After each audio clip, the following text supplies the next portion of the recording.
Teman-teman, kita akan melanjutkan lagi eksposisi kitab 1 Petrus yang kami tujukan tentunya untuk setiap aktivis, orang percaya dan juga hamba Tuhan yang ingin belajar menggali kebenaran firman Tuhan dan menyajikan firman Tuhan secara ekspositori. Dalam seri yang ketiga ini, terambil dari 1 Petrus 1 ayat 3-5, saya mengambil judul Hidup yang penuh pengharapan. Hidup yang penuh pengharapan.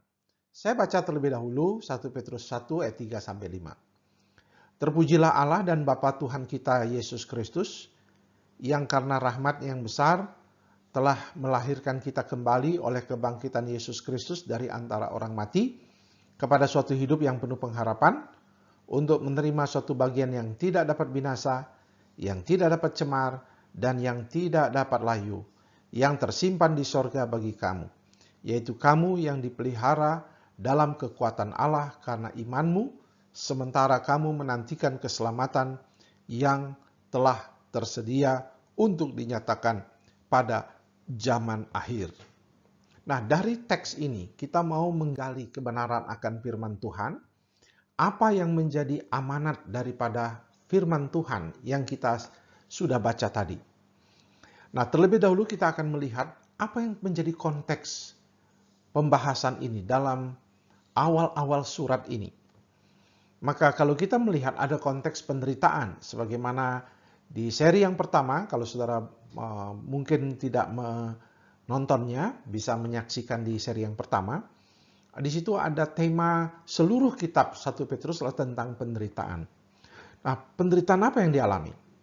Ada penderitaan besar yang sedang dihadapi orang percaya di berbagai tempat, bukan hanya di tempat-tempat perantauan di Asia Kecil atau di Turki yang surat ini dikirim, tapi di seluruh tempat, mulai dari Kekaisaran Roma sampai ke penguasa-penguasa lokal yang dipengaruhi tentunya oleh orang-orang Yahudi yang keberatan dengan munculnya kekristenan. Jadi aniaya itu secara serentak terjadi yang dialami oleh orang-orang Kristen dan orang-orang percaya. Bahkan ada fitnah yang beredar dengan tuduhan gaya hidup Kristen yang baru yang berbeda dengan masyarakat umumnya. Misalnya mereka menyebarkan gosip, contohnya ketika mereka mengadakan perjamuan kudus, tubuh dan darah Kristus, mereka mengatakan mereka menggunakan darah manusia, daging manusia, untuk mereka melakukan perjamuan kudus. Dan itu membuat orang menjadi marah, takut, dan akhirnya menyebabkan terjadinya penganiayaan. Begitu pula dengan tuduhan bahwa orang-orang Kristen yang mempromosikan atau yang menjadi dalang daripada kebakaran di kota Roma, sehingga orang-orang Kristen semakin dibenci dan diusir dari kota Roma. Nah, kemudian ada salah paham juga yang terjadi di antara orang-orang Kristen di perantauan agar mereka menjauhi bos mereka yang bengis, karena sistem di sana adalah masih banyak sistem perbudakan, sistem kerja yang tidak ada serikat buruh atau perlindungan pada orang-orang yang bekerja.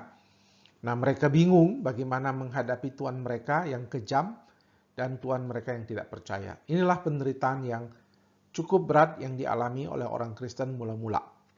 Nah, untuk kita ketahui bahwa itulah yang dialami bagi orang-orang Kristen. Nah, ini membawa kita kepada bagaimana surat ini, pesan Tuhan dalam menghadapi situasi seperti ini. Maka dalam pasal 1 ayat 3-5 kita menemukan suatu nasihat, kekuatan, dorongan dari firman Tuhan agar di dalam konteks penderitaan itu mereka tetap hidup dengan penuh pengharapan. Oleh sebab itu bagaimana kita hidup yang memiliki pengharapan itu seperti apa? Bagaimana kita mampu menghadapi? Tentunya semua karena ada pengharapan di dalam Kristus Yesus. Nah, dasar pengharapan itu apa? Tentu saudara tahu kata pengharapan. Sesuatu yang kita yakin bahwa semua yang Tuhan kerjakan, janjikan akan terwujud. Ada 3 dasar dalam ayat 1, pasal 1 ayat 3 sampai 5. Yang pertama tentunya keselamatan di dalam Kristus.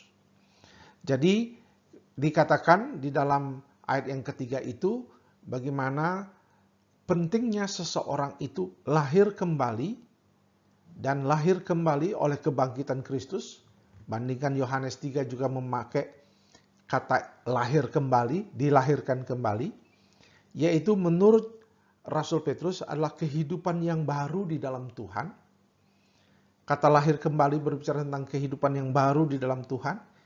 Dan hidup yang baru itu membuat kita mampu meneladani Kristus di dalam kehidupan kita, di mana Dia terlebih dahulu menghadapi hinaan dan kesengsaraan itu.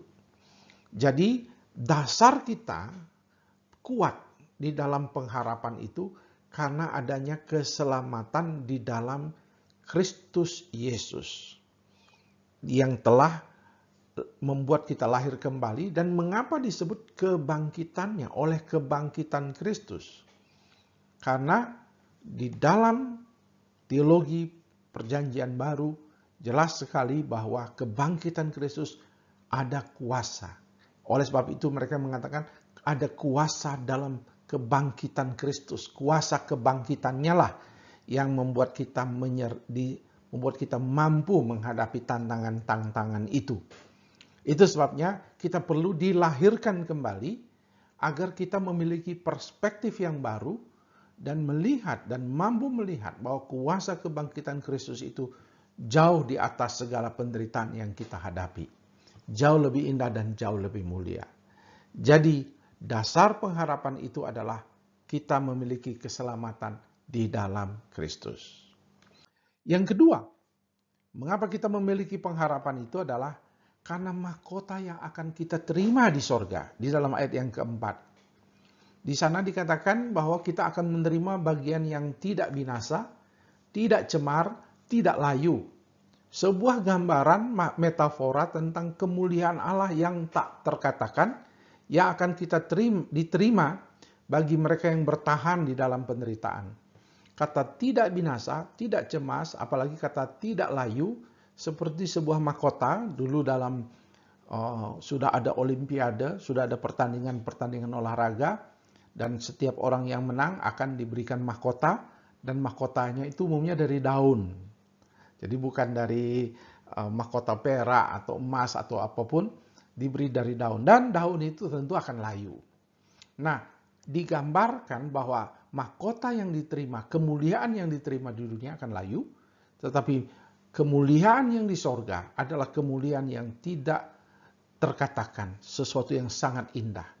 Dan inilah yang membuat orang Kristen pada waktu itu mampu menghadapi penderitaan itu karena mereka melihat pengharapan kekekalan berkat sorgawi yang akan mereka terima. Saya rasa di dalam kita menghadapi penderitaan-penderitaan saat ini, kita hanya mampu menghadapinya jika kita memandang kekekalan itu. Kekekalan yang akan kita terima memampukan kita menghadapi tantangan-tantangan yang ada di tempat ini, yang saat ini kita sedang hadapi.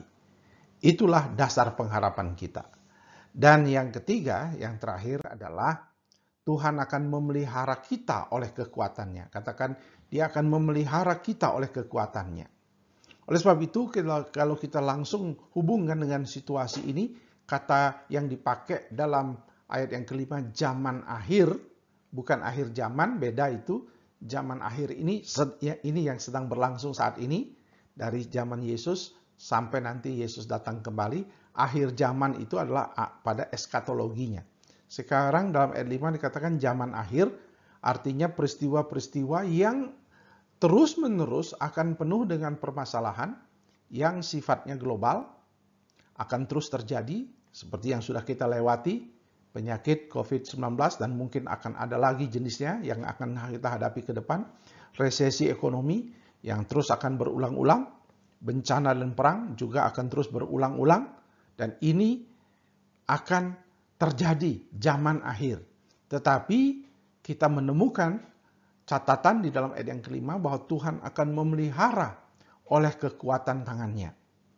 Sehingga kita bisa menyimpulkan bahwa penderitaan boleh datang, tapi Tuhan pasti ada bersama dengan kita dalam badai yang kita sedang dan akan lalui. Dia berjanji menyertai kita dan memberikan kita kekuatan. Dan kita percaya bahwa keselamatan yang disediakan itu adalah berupa kemenangan atas penderitaan ini.